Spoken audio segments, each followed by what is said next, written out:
Manasvi, the meditative. Svathalulam,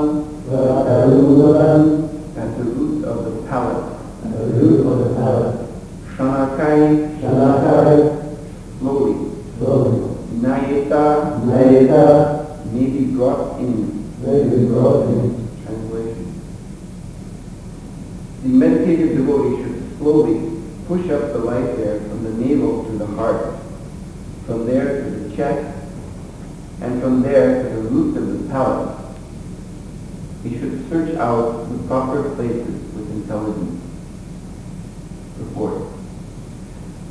There are 6 circles of the movement of the light air, and the intelligent bhakti yogi should search out these places with intelligence and in a meditative mood. Among these, mentioned above is the Svadhisthana chakra, or the powerhouse of the light air. And above this, just below the abdomen and navel, is the Manipuraka chakra. When the upper space is further searched out in the heart, one reaches the Anahata chakra, and further up, when the light air is placed at the root of the palate, one reaches the Vishuddhi chakra. The verse again reads, Navyam Shitam Kriti Adilokya Satma Udana Gatyorati Tom Nayani Tato Nusambhaya Yamanasvi Sotala Mulam Shamakaya Nayana. The meditative devotee should slowly push up the light air from the navel to the heart, from there to the chest, and from there to the root of the palate. He should search out the proper places with intelligence. Ukam Karo Vivachalam Maham Naya Egrim Vipadadam Vande Sri Gurum Dinasaranam. So this form of yoga is explained by Srimad Prabhupada here in this section of Srimad Bhagavatam, this purport, and also in the 6th chapter of the Bhagavad Gita. This is called Sat Chakra Yoga, or the Yoga of 6 chakras. So, situated as described here, in the body there are 6 centers of prana, or life air.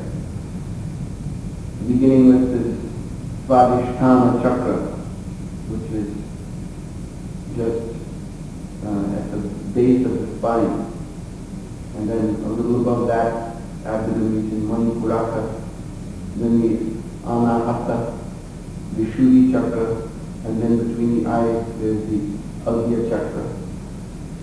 And then at the top of the skull, the Brahmaranga.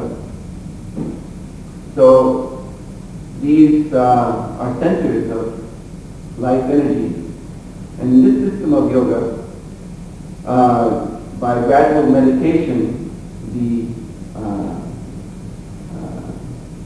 points of consciousness, the life point, the focusing of consciousness, called samyama. In yoga, when one concentrates and meditates and finally becomes fully absorbed, then that is called samyama. The mind is very powerfully directed. The whole consciousness becomes directed, focused. So then wherever one focuses this samyama, then there are some extraordinary results. This is how yogis develop siddhis, for instance. They can concentrate this samyama. This is samyama. Again, dharana, dhyana, samadhi. These 3 phases of the mental discipline. So for instance, if a yogi simply contemplates the sun in this way, the sun in the sky. The sun in the sky is called the chakshush, the eye of the universe. So the rays of the sun pervade the universe, and thus all living entities have power of sight. This is second canto. So the yogi's power of sight, it ascends to the level of the sun, just as the sun is the eye of the universe, causing all other living entities to have the power of sight. Of course, their power of sight is limited to their particular situation in that body, in that place, their environment where they're found. But the vision of the sun is extending through all corners of the universe. So a yogi can develop in this way knowledge of the universe. He can see the universe as it is. And in the Yoga Sutras by Patanjali Muni, he describes in the 3rd chapter, he describes the form of the universe seen by a yogi, and it exactly corresponds to the description in the 5th canto of Srimad Bhagavatam. So we can understand that we can only understand the descriptions of Srimad Bhagavatam of this universe up to the limit of our intelligence, and then beyond that, until we develop such vision as the yogis have, we'll never fully comprehend it. So anyway, this concentration. So in Chakra Yoga, the samyama is focused on these chakras in the body.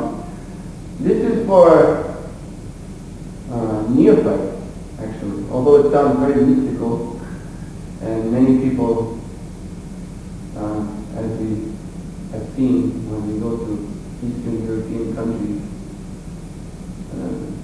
Romania, Bulgaria, I've been preaching there, so we see people are very fascinated with it. They think this is just the acme, the high point of everything mystical. Actually, in yoga, it's the low point. It's just the beginning. It's meant for persons who are very much attached to the body. So therefore, they meditate in this way on the chakras situated in the body. Of course, one can develop very amazing realizations from this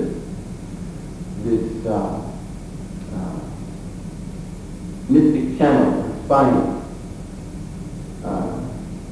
There's a channel, psychic channel, central channel. And by the Chakra Yoga, and the central channel becomes linked with the Sushumna chakra. Sushumna chakra is the spiral in the universe around which all these stars, planetary systems are arranged. So, in development of this mystic yoga, one of the high stages of realization is a kind of conjunction of the internal and the external world. Internal world means this body with this chakra, that mystic channel, and then the external, this universe.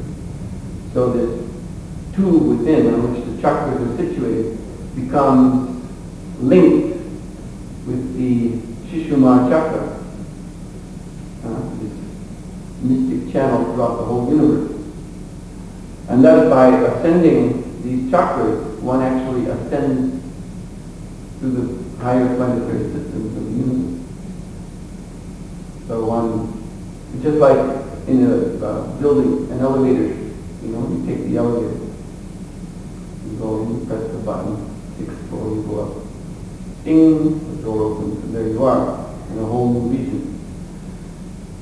So this is accomplished by the Chakra yogis, that by meditating internally, raising the light there through the chakras, if they like, they can stop at a particular chakra, ding, and door open, and they can step out somewhere in another region of the universe as they like.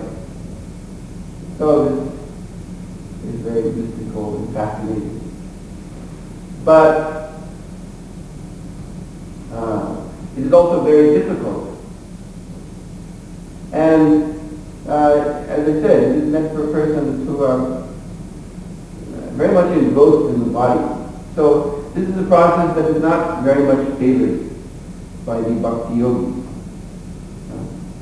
The bhakti yogis would rather simply engage themselves in the Lord's service and forget all this preliminary discipline and mental concentration, developing the Shakti, it's called, this power of pure consciousness, and then exercising, experimenting with it in different ways. This is all just preliminary, just to come to the point of having enough faith and determination to render service to the Lord. Finally, they realize the Lord in the heart. This is the subject matter of this chapter. It's a Chitti Shakti, Patanjali Muni explains. They can direct it at so many things. Power of purified consciousness, and so many wonderful effects are there, different cities and so on, realizing different regions of the universe. But the real thing is just to concentrate on one's self-interest, the real self-interest in the heart. And when one meditates upon the self-interest, then Patanjali Muni points out, he comes to an amazing realization that his self-interest is actually to surrender to the Lord, because it is the Lord who is actually his self-interest. And this whole point is understood in the beginning of Bhakti Yoga. This is the high point of this mystic yoga system. Just to realize that my self-interest, my real self-interest, is to surrender to the Purusha, Purushottama, the Lord dwelling in the heart. Purusha Artha. The Artha, that which is valuable. Also the word Purusha can be understood in two ways. Purushottama and also Purusha as individual soul. So in either way, that which is valuable, Artha, for the Purusha, individual soul, is to surrender to Purushottama. And similarly, Purushottama, he sees this individual soul as valuable. Therefore, he's here in the heart. Why do you think the Lord bothers to expand? Because he knows the true value of the jivas. Therefore, he's expanding in his Paramatma feature to accompany all jivas in their wanderings in material life. Because he knows their real value. They're actually not meant for wasting their time in this samsara, repeated birth and death, but they should come back home, back to Godhead. So he's there waiting for them to turn their attention to him. So the jiva, he sees the jiva as valuable. And similarly, the jiva should see his relationship with the Lord as being most valuable. So this is just the beginning point of bhakti.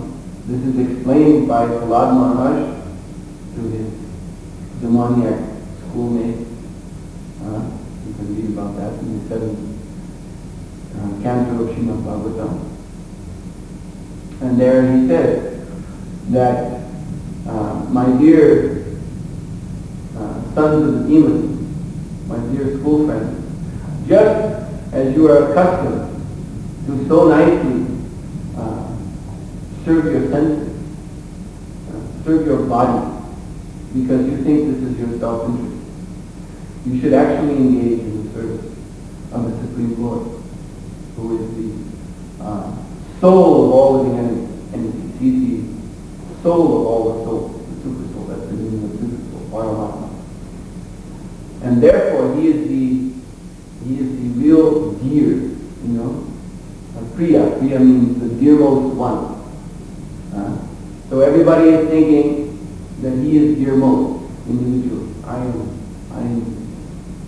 It is natural for all the entities to think that way. The ant, the human being, or the demigod, all of them are thinking, I am the best. But the reason for that is because he who is actually dearmost is dwelling in the heart and giving support to the soul. So he is the soul of the soul. So one should understand what is actually one's self-interest. and that is surrender to Krishna. So this is all preliminary in the Bhakti Yoga system. So the Sadchakra yogis are just endeavoring, going through so much trouble, so much austerity, just to realize these preliminary lessons of Bhakti Yoga. So, but this is the glory of the Vedic culture. The Vedic culture is the culture of yoga. And the Vedic culture is very scientifically designed and is given by the Supreme Lord in the beginning to engage all the different aspirations of the human being in yoga. Therefore there is, as Srila Prabhupada explained in his books, this ladder of yoga, which is roughly divided into three. There is the karma, there is the jnana. Jnana will include this Sadchakra, and the Bhakti Yoga at the top. So, this is actually interesting. Rabindra Swarup Prabhu submitted one paper in 1986 at a scientific conference in Bombay, and he explained this karma, jnana, and bhakti yoga in a very interesting way, by which we could, the delegates there, the professors, they could easily see how these are universal tendencies in human beings. So the karma tendency is, of course, the tendency for what is called a nitya vaibhava, or material success. Nitya means temporary material success, attainment. So when the human being is set on that, then he employs his intelligence, his determination in attaining these things. We see it nowadays in the field of science and also the political structures of society. This is what they're aimed at. So much intelligence is being utilized. And in science, we see the scientists are trying to harness the laws of physical nature. They are performing experiments which require very precise measurements and very exacting conditions, laboratory conditions, you see. And then there's a whole rigid process to utilize this information to reach conclusions, and then to engage it in the welfare of humanity in attaining this anitya vaibhava, material success. So we see this, and when we look in the classical Vedic culture, Vedic civilization, we find the same thing was going on.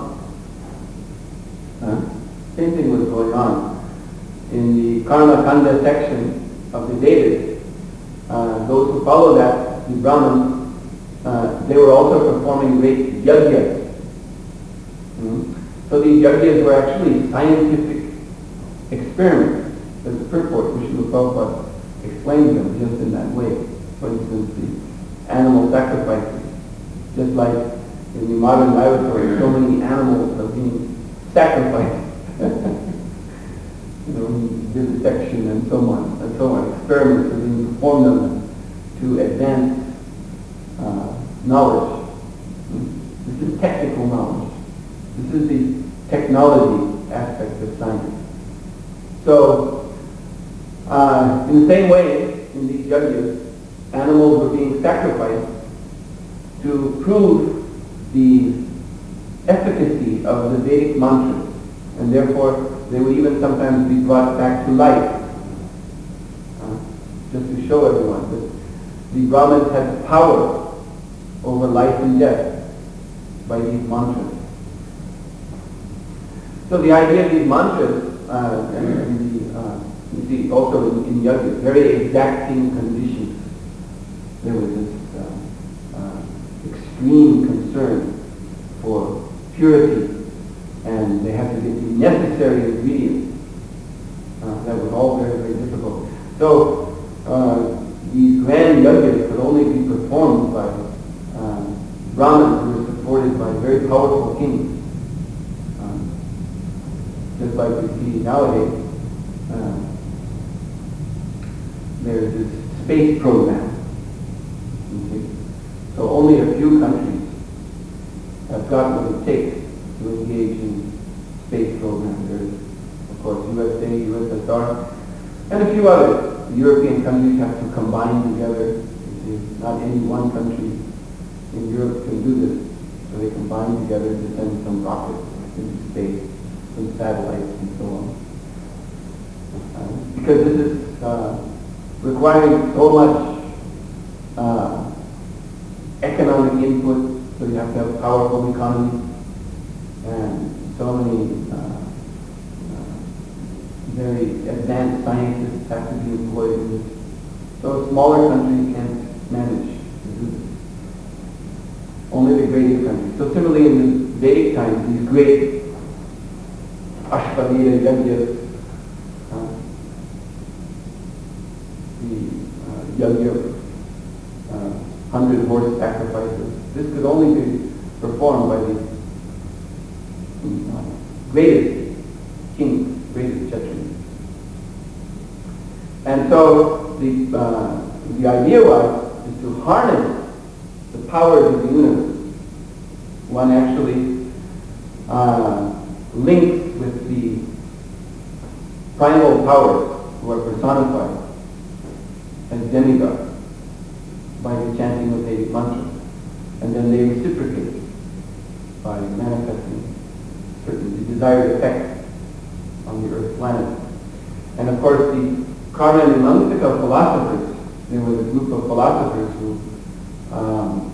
called the Karma and Mimamsaka, who followed a school established by Jaini Rishi. So they actually had a very similar attitude as you see in today's scientific establishment. They were actually atheists. They said, what is the actual potency in this, or the actual power, the effective power in these yajnas, is the technique how the Brahman chants the mantra and how he performs the ritual. When he does this properly, then he brings the powers of the universe under his control. So for them, the demigod and Lord Vishnu himself, who is the chief of the demigods, as personalities, they were irrelevant. They could say, the Karma Mimamsaka could say, it doesn't matter if they exist or not exist. They weren't interested in that. Whether there is God or not God, doesn't matter. Even if there is a God, he's also under karma. You see, they simply looked at the universe from this angle of karma. Karma means action, reaction. It's just like modern science. This is how modern scientists look at everything. Just in terms of principles. Action, reaction, like that. Interlinking principles. Laws, and so on. Dynamic laws of nature. So this is how they viewed everything. And there may be a God, there may not be a God. But if there is a God, then he's also under these cosmic principles. So whatever powers he has, that comes under our control. This was their point of view. So it exactly corresponds to modern day materialistic scientific thinking. So then this is you could say karma yoga, the yoga of technology. yoga technology, Vedic technology. And it was aimed at improving the material life of the people. But that's a natural desire, you see, of most conditioned souls, most human beings. That's what they require, first of all. Nice, comfortable existence, where they don't have to struggle. So there is actually a spiritual aim to this. And the spiritual aim is, first of all, that they invest so much intelligence in this yoga or science of technology, but then they become frustrated. It doesn't make them happy. And then one sees there's a reaction. The reaction comes in the jnana phase. Just like we saw in most of us have seen in the course of our life. I remember there was a big period in the 1960s when en masse, a whole generation became frustrated with the technological direction of society. And this is still going on. In the West, these tendencies, you see, they're not under any direction. They're just happening, you see, completely uncontrolled. But in Vedic culture, these natural human tendencies were given direction under the yoga system. So someone pursues the karma kanda or karma yoga line for some time, and then naturally he'll become frustrated with it. And then, like the karma can be said to be the thesis. You know, there's this thesis, antithesis, and synthesis. So the karma is the thesis. Then the antithesis is the jnana. So the jnanis, they want to renounce all that, and they simply want to understand the supreme truth, which, because they're so bitter, so frustrated with this material existence, so they speculate that the supreme absolute truth has no name, has no form, has no quality, has no activity, has no relationships. Because we have understood from our previous experience that all of that is material. So it's a kind, they just want to wrench away from the material life and wrench themselves out of it. So then there's a discipline for that in Vedic culture. Yoga discipline for that. And then finally, when they become a little peaceful, when they overcome this revulsion, this nausea. There was one French existentialist, Jean-Paul Sartre, who wrote a book called Nausea, which means, of course, the disgust you feel when you want to vomit. So this is how the jnana phase starts. One becomes disgusted with material existence. And he wants to vomit. That is literally the expression used in the Srimad Bhagavatam and the Vedic literature for what is required, the mood that is required to, for instance, take sannyas. You see, a sannyasi is one who vomits up. It's actually described in this way. He vomits up all the material attachments. And therefore, sannyasi, if he goes back, he takes sannyas, but then he becomes attracted again to these previous engagements. Then he's called vankasi instead of sannyas. He's one who eats his own vomit. So, so anyway, in the jnana yoga system is just a means to overcome that. And naturally, one feels this nausea at first, this disgust. But one has to get away from that. Because that's also attachment. That's just negative attachment. You know, just like I can tell you, don't think of a giraffe. I'll tell you.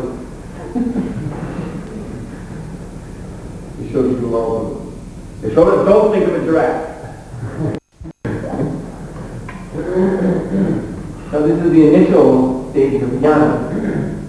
And this is where, this is personalism comes in. Because they're pushing out name, form, qualities, activities, relationships of the material existence. So they're very much fixed in impersonalism. It's a necessary function of the mind. But then the whole Jnana Yoga system is just to get away from this disgust so that one's mind becomes a little clear. You see. And then one can start to understand bhakti. And bhakti is the synthesis. You see, in bhakti yoga, there is simultaneously no name and name, no form and form, no quality and quality, no activity and activity, no relationship and relationship. This is the mysterious verses in the Upanishads which describe the Lord just in this way. Supreme Lord walks and he does not walk. He is near, but he's very far away. He has no hand, and yet he accepts his offering. So these are puzzling. But they're understood when one ascends through the bhakti platform, because that's the synthesis. Yes, there is no material name, no material form, no material quality or activity or relationship in the absolute truth, but there is spiritual name, form, quality, activity, relationship. So now this progression from karma, jnana to bhakti, it is fundamental to human nature. But in the Vedic culture, it was put under discipline of yoga. Discipline of yoga means yam, niyam. So yam means restriction, like satyam. Satya means one should never tell a lie. That is forbidden. And brahmacharya, one should not have illicit sex life. And ashteya, one should not steal. And ahimsa, one should not kill. So, in other words, four regular principles. This is the classical yoga system. It pertains to all stages of yoga, four regular principles. And a parigraha also is under yam. That means one should not become attached. Because, in the karma yoga system, there is facility, especially there, if one is high class brahmana or kshatriya or even brahmana who is serving the kshatriyas, then he may become very wealthy. Like a king, he has to be very wealthy. He has so much wealth under his control. But he should not become attached, aparigraha.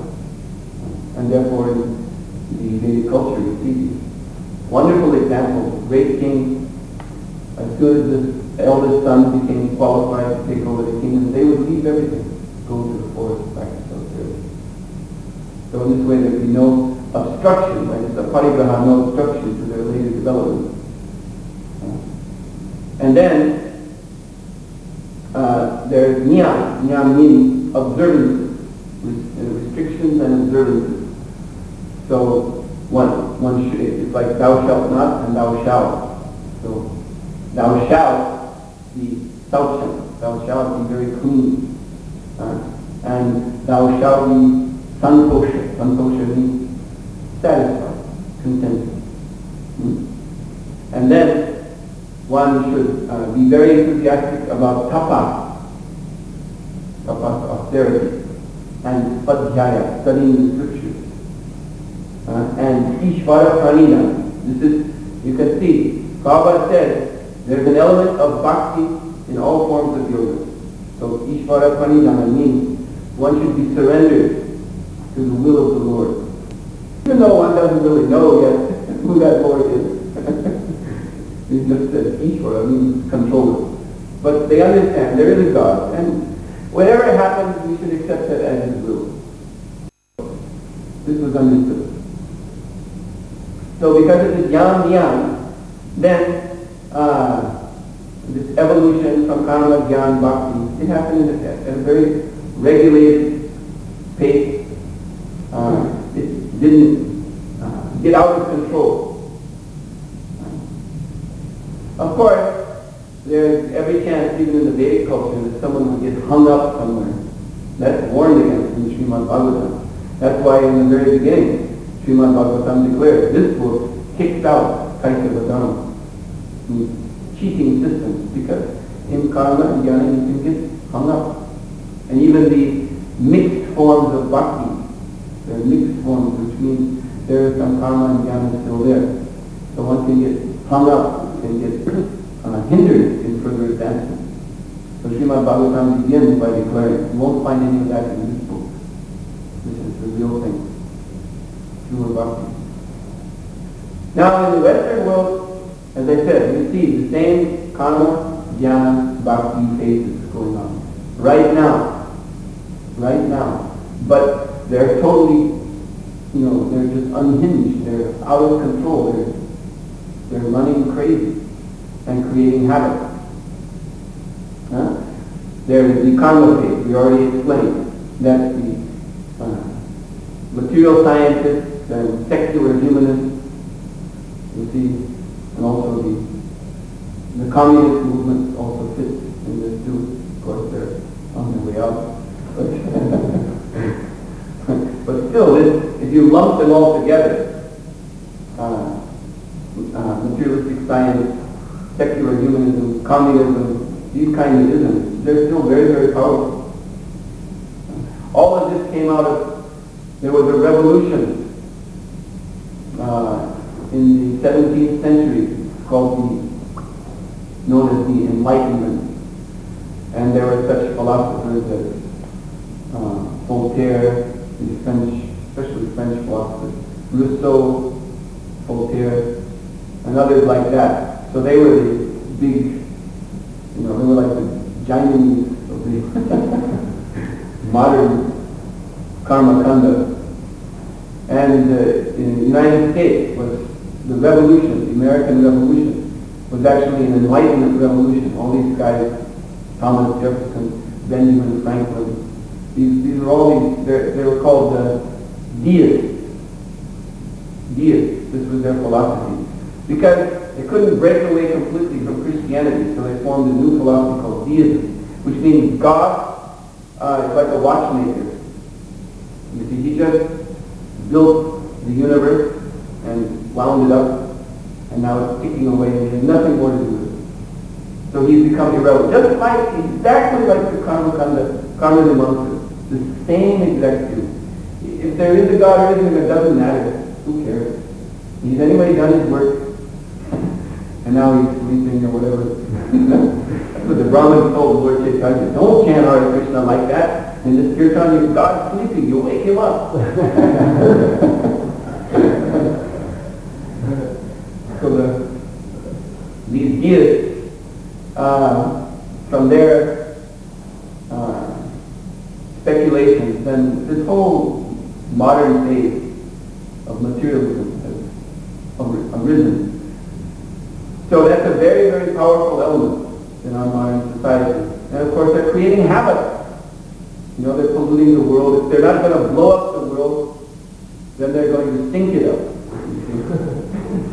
Now people are not so much afraid that the world is going to be blown up, but still it's going to be stunk up by pollution. And then, as a reaction to them, you have the new jnanis, which are, like the New Age movement, the Greens, the hippies, the dropouts, all these kinds of people. They're disgusted with that society. So they're trying to propose some alternatives based on principles of cosmic unity, universal harmony, understanding the oneness, understanding the inner, whatever it is. Because you can't say what it is. So they're engaged in, blowing out the mind. One is engaged in blowing up the world. The next one is engaged in blowing up the mind. And then you've got the bhakti. So it's actually bhakti. Like Christianity, I don't want to get into too much history, but if you analyze what was going on at the time of Christ, you find the same things were happening there. There was the Pharisees, who were like the Carmelian monks, because these Jewish priests, and then opposed to them there were the Essenes and the Seraphitae. They were radical Jewish groups, which were into, they were New Age groups. Yanis, and then Jesus came along and he was teaching bhakti. So Christianity comes from that line. But these form of bhaktas, so to speak, like the Christians and the fundamentalist Christians and the fundamentalist Islamic, the Muslims, they're not following scriptural injunctions. The Bhakti Rasamrita Sindhu, the Suhotra Swami, he has explained that Shruti Smriti Puranadi Panchratrika Vidindina Aikantiki Harya Bhakti Upatyaya Vakalpate, that if someone proposes to engage in bhakti but does not follow Shruti Smriti Purana Panchratric literature, then he's just going to create a big disturbance in society. So you just look, fundamentalist Christians, what are they doing? They're creating so much disturbance in society. Preaching, at least in America we see this. I don't know so much in Europe, but I hear they're coming to Europe, to Sweden. You've got some group, I heard. Huh? The Word of Life. Yeah, the Word of Life. Yeah, that's an example. So it's creating a big disturbance now that this wonderful organization, Free, they have turned their telescope on them.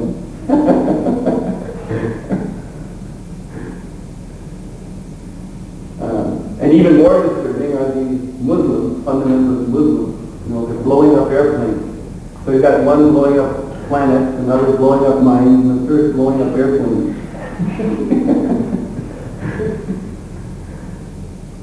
So this is all due to irregulation. So therefore Krishna says, in his famous statement, Sarva Dharma Parichita, you give up all these dharmas. He means karma, jnana, and even materialistic bhakti. And just surrender Mamikam Sharanam Vraja, which is very nice. It's very nice that Krishna says, because this is a universal statement. This statement proves that Krishna consciousness is not just for Indians or not just for followers of the Vedic culture. Because when he says Sarva Dharma Parichita, he's saying, so, okay, you may have blown your karma and your jnana and even your materialistic bhakti practices. You may not be doing that kind, and certainly in the Western world, that we see. But you can still surrender to me, and I will protect you from all things. Do not fear.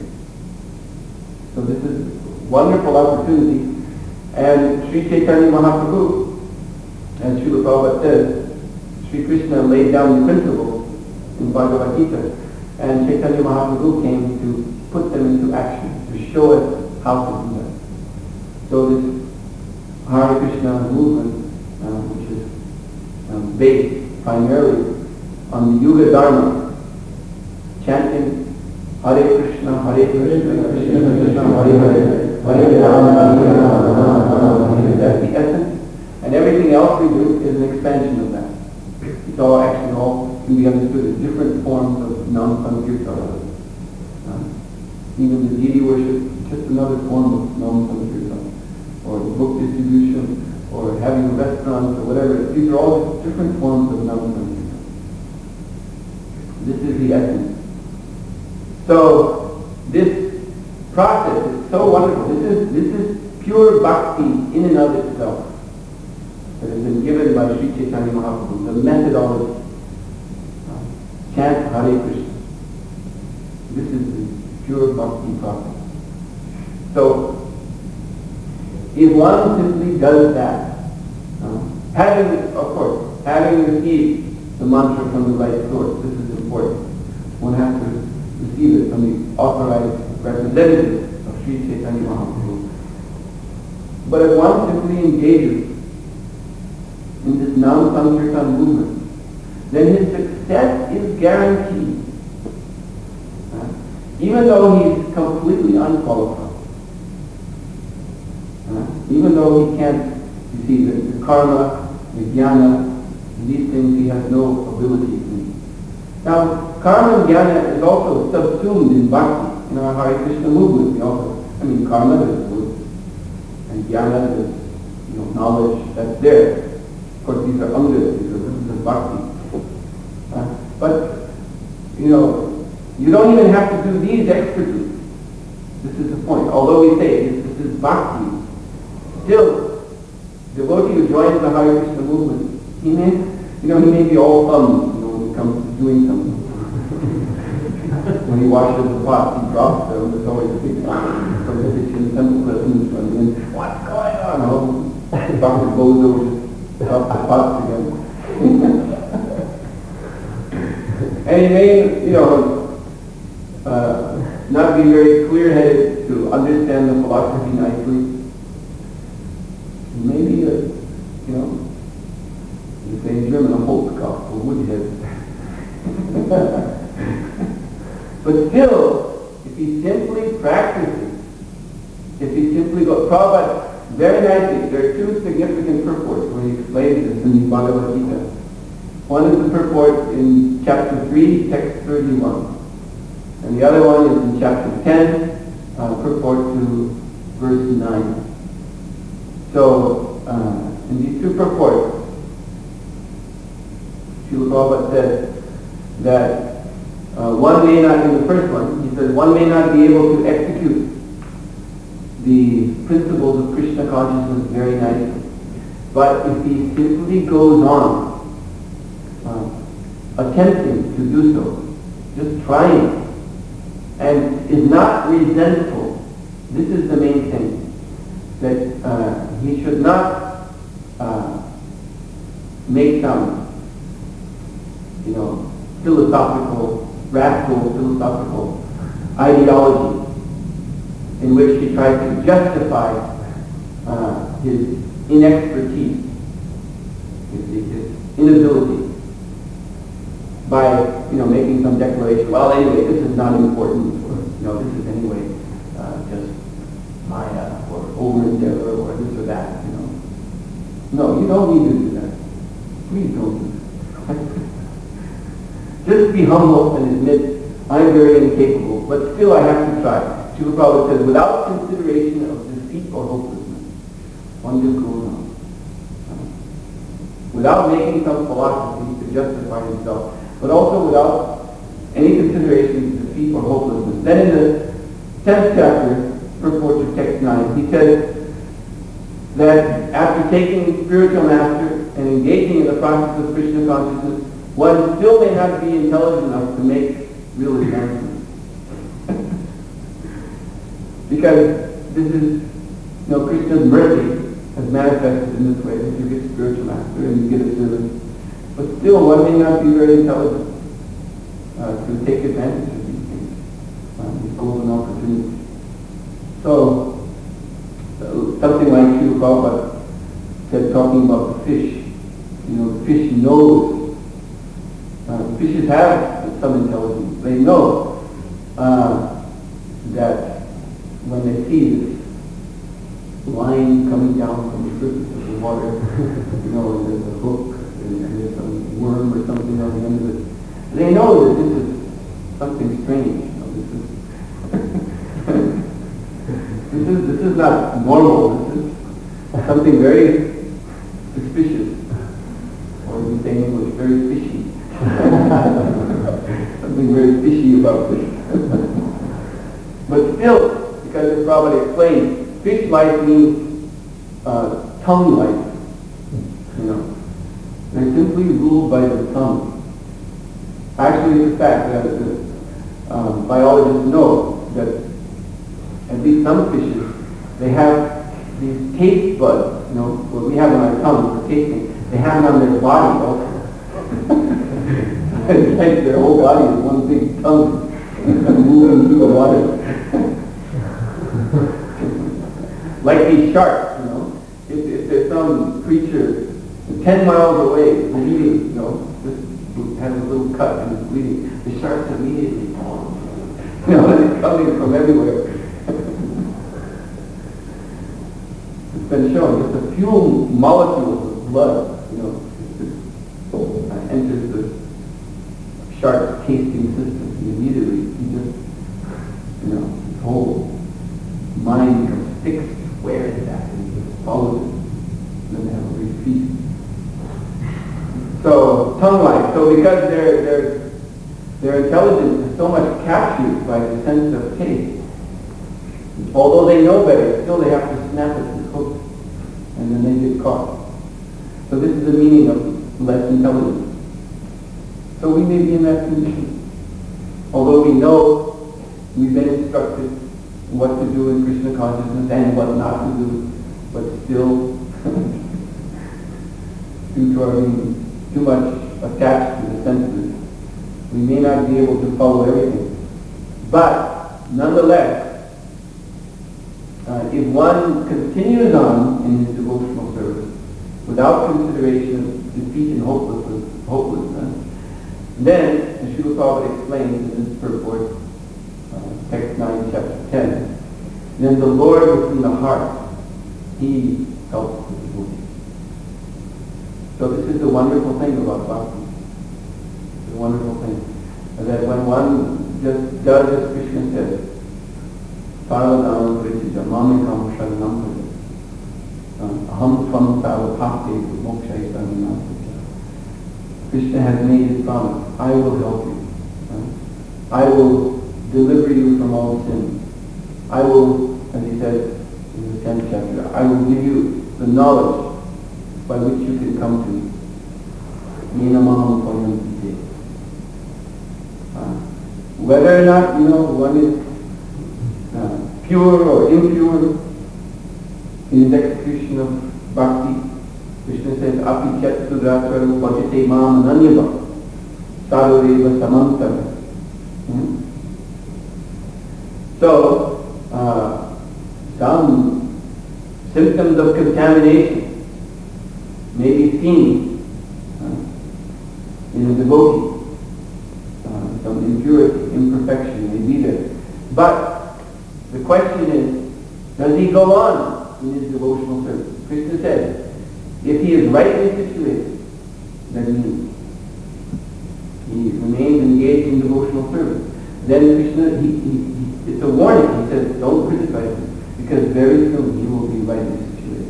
Very soon he will be rectified.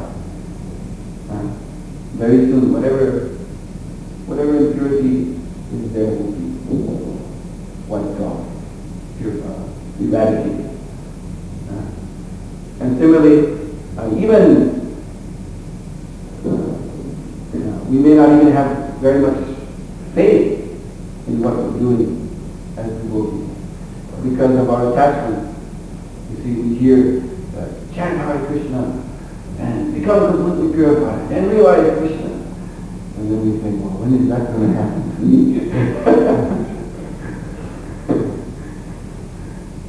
And we just don't have that strong faith. But if we just engage in the process anyway, this is the statement of Srimad Bhagavatam, and that Sakrit api parihitam shraddhaya helyava. That statement is there, that with or without faith, if one simply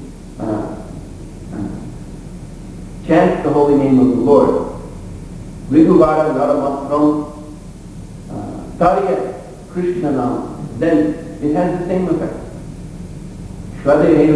With faith or without faith. But if one chants the name of Krishna, it has the same effect in the end. So this is the crux of the whole thing. That we have been given this process, this Yuga Dharma, this Sankirtan movement by Sri Chaitanya Mahaprabhu. And we just have to engage in it. That's all. Whatever discrepancies may be there now in our activity our consciousness, we should know that in time it will all be eradicated. It will all be resolved. And all the devotees will come to the same platform of pure Krishna consciousness. Some maybe before, others a little later. But we should all be humble. We should all depend upon the mercy of the Lord. Whereas in these other fields, karma, jnana, and the type of bhakti in which karma and jnana are prominent in materialistic bhakti, then, the technique and mastery, the mastery of the knowledge, mastery of the rituals, it is very, very important to attain the success. And then what is the success? The success is also just relative. It's also, as we see here, only leading to the point of surrender, of understanding what your self-interest really is, that Krishna is there in the heart, and he's just waiting for you to surrender to him. So these are just steps to the point of where real bhakti begins. And in any case, those of us here in this Western world, and actually this applies to most people in India, as you see when you go there, you glorious descriptions of the ancient Vedic culture. And then when you step off the plane, you leave down the airport, what do you see? You see the guy there waiting to that luggage, what is it called? That strip, moving strip where the luggage comes out. See, there's somebody waiting for your luggage. You're there, you see, looking for your luggage, and there it is, and then you know, but someone else, some local luggage, he's already got it, and running off with it. So this is so many, I'll let have this first introduction to India in that way. And then we wonder, what happened to this grand civilization that we read about? Yes, this is the Kali Yuga. Nobody is qualified. These are natural human tendencies, karma and jnana, but we find that it's just a big habit because there is no regulation in it. But bhakti, this pure bhakti, is so wonderful that if we surrender to Krishna, then everything comes. You see? Krishna says, I will deliver you from all sins. So the sinful tendency, that ignorance, which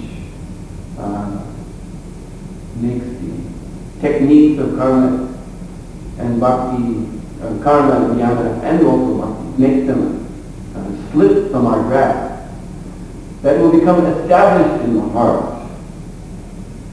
By Krishna himself. I was reading yesterday in Chaitanya Charitamrita, the definition of a Vaishnava is one who is full of all good qualities. And then it's explained in the next line that these are Krishna's qualities. These good qualities are Krishna's qualities. So one may be full of all bad qualities, doesn't matter. One simply has to surrender to Krishna. And that will be his good quality. Krishna ekashadana. He surrendered to Krishna. And then all good qualities will come because those are Krishna's qualities. When you associate with Krishna, he gives you, by association, one gives these qualities of the Vaishnava. So we can stop here. Any questions?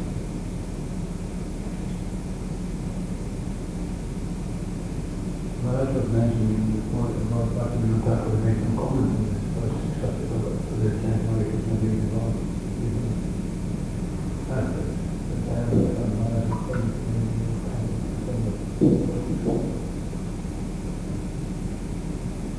Oh, well, exactly what we were talking in the light of the class about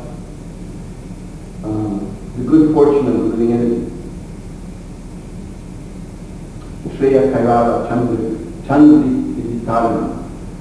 This is found in the first sloka of the Shikshashtra. So this means that when one chants the holy name of the Lord, then the white lily, this flower, white lily of good fortune, it opens due to the influence of the